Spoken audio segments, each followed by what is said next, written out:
Assalamualaikum warahmatullahi wabarakatuh. Perkenalkan, kami dari kelompok 7 yang beranggotakan Linda Oktaviani Putri, Reviana Solihatul Ulia, dan Farah Yulistia. Di sini kami akan menjelaskan materi tentang fungsi transenden. Dalam materi ini kita membagi 3 pembahasan. Yang pertama fungsi inverse, yang kedua fungsi logaritma dan eksponen, dan yang ketiga fungsi inverse trigonometri.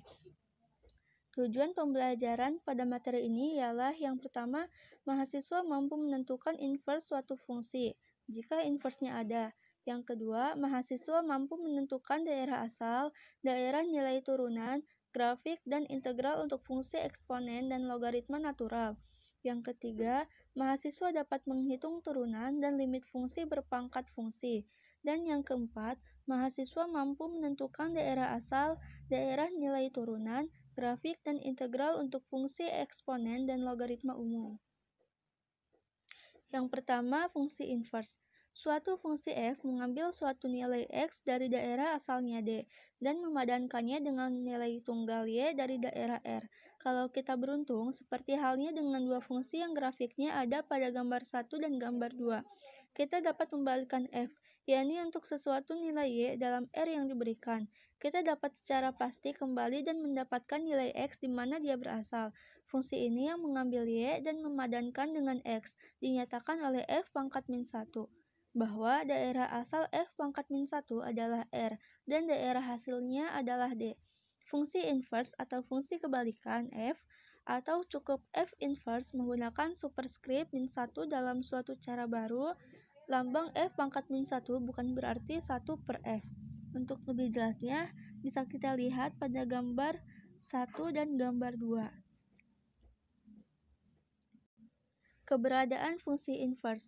Salah satu kriteria ialah bahwa fungsi itu adalah fungsi satu-satu, one-to-one, yakni x1 tidak sama dengan x2, mengakibatkan f x1 tidak sama dengan f x2. Ini setara dengan persyaratan geometri bahwa tiap garis datar memotong grafik y sama dengan fx pada paling banyak satu titik, akan tetapi dalam satu keadaan tertentu. Menurut teorema A, jika f menonton murni pada daerah asalnya, maka f memiliki inverse. Ada 3 langkah untuk menentukan fungsi inverse, yaitu yang pertama, ubahlah ke bentuk y sama dengan fx menjadi x sama dengan fx. Yang kedua, tuliskan x sebagai f pangkat min 1y, sehingga f pangkat min 1y sama dengan fy. Dan yang ketiga, ubah variabel y dengan x sehingga diperoleh rumus inverse f pangkat min 1x. Menurut teorema B, misalkan f terdiferensiasikan dan menonton murni pada interval L. Jika f aksen x tidak sama dengan 0 di suatu x tertentu dalam L, maka f pangkat min 1 dapat diferensial di titik yang berpadanan y sama dengan fx dalam daerah hasil f, dan f pangkat min 1 aksen y sama dengan 2 per f aksen x. Kesimpulannya, teorema B seringkali dituliskan lambang sebagai dx per dy sama dengan 1 per dy per dx.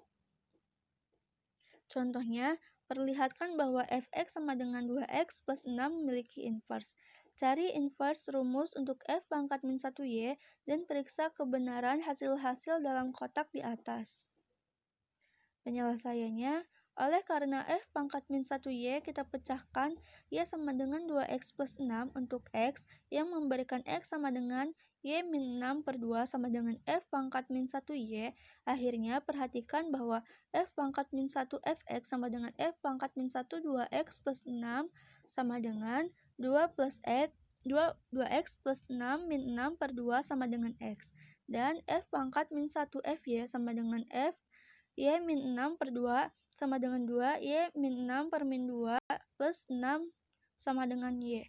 Grafik y sama dengan f pangkat min 1x, andaikan f memiliki inverse, maka x sama dengan f pangkat min 1y menjadi y sama dengan fx. Akibatnya, y sama dengan fx dan x sama dengan f pangkat min 1y menentukan pasangan x, y yang sama, sehingga mempunyai grafik-grafik yang identik. Akan tetapi, adalah kebiasaan untuk menggunakan X sebagai variabel daerah asal untuk fungsi-fungsi.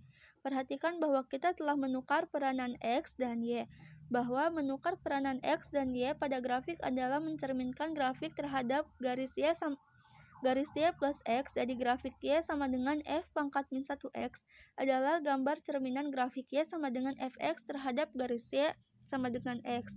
Bisa kita lihat pada gambar 6.